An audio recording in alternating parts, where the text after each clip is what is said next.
여러분, 비행기 탈 때 창밖으로 활주로 보신 적 많으시죠? 우리가 수십 번, 어쩌면 수백 번도 넘게 아무 생각 없이 지나쳤던 그곳. 사실은 엄청난 공학 기술의 결정체거든요. 오늘은 바로 이 공항 활주로에 숨겨진 과학, 그 비밀을 한번 파헤쳐 보겠습니다. 자, 한번 상상해 보세요. 매번 정말 단 한 번의 오차도 없이 완벽하게 작동해야 하는 걸 설계해야 한다면요. 이게 바로 엔지니어들이 마주한 핵심 과제였습니다. 어떤 날씨에서든 수십 톤에 달하는 거대한 항공기를 안전하게 띄우고 또 착륙시켜야 하는 표면을 만드는 것. 와, 대체 이걸 어떻게 가능하게 만들었을까요? 가장 첫 번째 문제는 아주 근본적인 질문에서 시작돼요. 그래서 이 활주로를 대체 어느 방향으로 만들어야 하지? 바로 이겁니다. 바람과의 싸움이죠. 이게 정말 재밌는데요. 활주로의 방향은요, 딱 하나의 결정적인 숫자에 따라 정해집니다. 바로 여기 보이는 95%. 이게 무슨 뜻이냐면 옆에서 부는 바람, 그러니까 측풍을 고려했을 때 1년 중 최소 95%의 시간 동안은 이 활주로를 사용할 수 있어야 한다는 뜻이에요. 아주 중요한 규칙이죠. 그러니까 엔지니어들은요, 위험한 측풍을 최대한 피하기 위해서 무려 5년, 최소 5년치의 바람 데이터를 싹 다 분석합니다. 그리고 그 지역에서 가장 흔하게, 가장 자주 부는 바람, 즉 주풍 방향에 맞춰서 활주로를 정렬하는 거죠. 자, 이렇게 바람 방향을 잡고 나면 끝일까요? 아니요, 그럴 리가요. 그때부터 또 다른 복잡한 요소들을 따져봐야 합니다. 주변 지형에 높은 산이나 건물이 있는지, 주거 지역이나 학교, 병원에 소음 피해는 없는지, 다른 공항의 비행 경로랑 겹치지는 않는지, 심지어 야생동물 보호나 미래 확장 계획, 건설 비용까지 정말 고려할 게 한두 가지가 아니죠. 자, 그럼 다음 문제로 넘어가 볼까요? 방향을 정해졌어요. 그럼 이제 질문이 이거죠.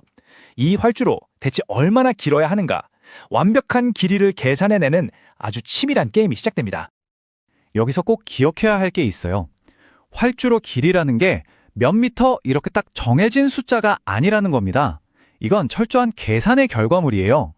왜냐하면 필요한 길이는 공항이 어디에 있느냐, 그 현지 환경에 따라 계속 바뀌거든요. 그래서 엔지니어들은 항상 최악의 시나리오까지 전부 고려해서 계산해야만 합니다. 이 계산법이 정말 기가 막힙니다. 한번 보세요. 일단 해수면 고도 기준으로 항공기에 필요한 기본 길이에서 시작해요. 거기에 공항 고도가 300m 높아질 때마다 7%씩 길이를 더합니다. 왜냐고요? 공기가 희박해져서 비행기를 띄우는 힘, 양력이 줄어들기 때문이죠. 또 평균 기온이 표준보다 1도씩 오를 때마다 1%를 더해요.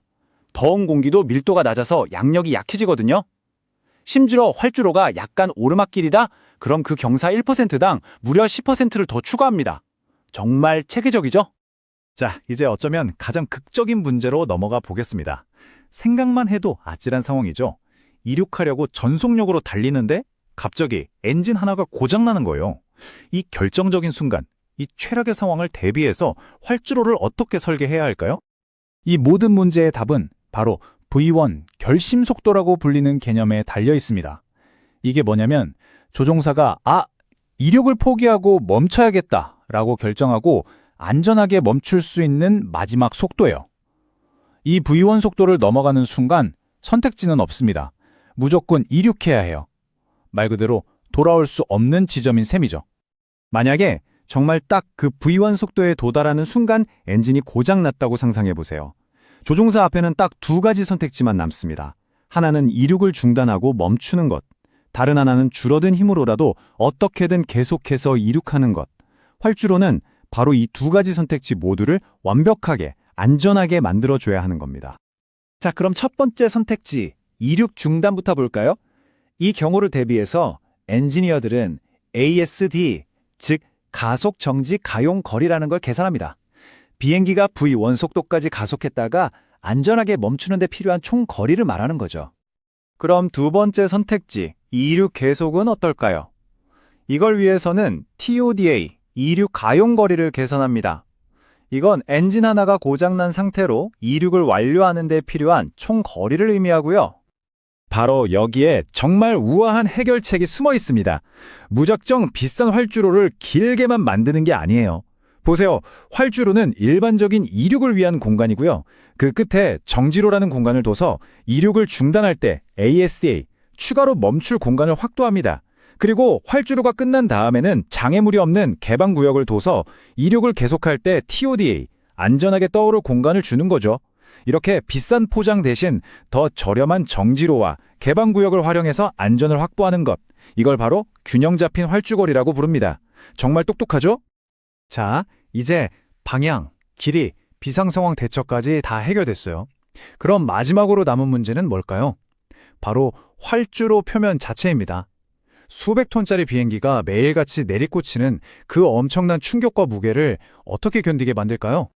우리가 그냥 보기에 활주로가 그냥 평평한 길 같잖아요. 천만에요. 여기엔 정말 미세한 과학이 숨어 있습니다. 일단 강도는 기본이죠. 엄청난 무게와 충격을 견뎌야 하니까요. 그리고 자세히 보면 활주로 중앙이 살짝 높고 양옆으로 1.5에서 2% 정도의 경사가 있어요. 비가 올 때 물이 고이지 않고 바로바로 빠져나가게 하는 거죠. 또 비행기가 달리는 방향으로의 경사는 1% 미만으로 아주 엄격하게 제어하고요. 마지막으로 표면 질감. 비에 젖었을 때도 타이어가 미끄러지지 않도록 마찰력을 최대로 유지해야 합니다. 혹시 공항에서 활주로를 아주 가까이서 볼 기회가 있다면요. 꼭 한번 바닥을 살펴보세요. 그냥 매끈한 게 아니라 비행기가 달리는 방향과 수직으로 아주 촘촘하게 홈이 파여 있는 걸 볼 수 있을 겁니다. 아니, 대체 왜 이렇게까지 표면 전체에 일일이 홈을 파놓는 걸까요? 정답은 바로 수막 현상을 막기 위해서입니다. 이 홈들이 마치 자동차 타이어의 무늬, 트레드 같은 역할을 하는 거예요. 폭우가 쏟아져도 이 홈들이 물을 옆으로 쫙 빼주니까 타이어가 물 위에 뜨지 않고 활주로 바닥과 계속 접촉할 수 있는 거죠. 젖은 노면에서 조종사에게 정말 결정적인 제어력을 선물하는 셈입니다. 자, 이제 이 모든 이야기들을 한번 종합해 볼까요? 이 모든 것들이 모여서 하나의 거대한 보이지 않는 안전망을 만듭니다. 결국 활주로는 그냥 긴 아스팔트 길이 아닙니다. 이건 하나의 통합된 시스템이에요. 바람 데이터로 계산된 방향, 고도와 기온까지 고려한 물리적 길이, 그리고 최악의 상황을 대비한 비상구역까지. 이 모든 치수와 경사, 표면 하나하나가 아주 중대한 문제에 대한 정교한 해답인 셈이죠. 바로 이 보이지 않는 정밀공학의 결정체가 전 세계 수많은 사람들의 항공여행을 매일같이 가능하게 만드는 안전의 가장 근본적인 기반이 되는 겁니다. 그러니 다음에 비행기 이륙을 기다리면서 창밖을 보게 된다면 한번 떠올려 보세요. 여러분은 지금 단순한 포장 도로가 아니라 수많은 문제에 대한 완벽한 해답을 찾아낸 공학의 걸작 위에 있다는 사실을요. 그리고 또 한번 생각해 보세요. 우리가 미처 알지 못하는 또 어떤 보이지 않는 안전 시스템들이 우리를 지켜주고 있을까요?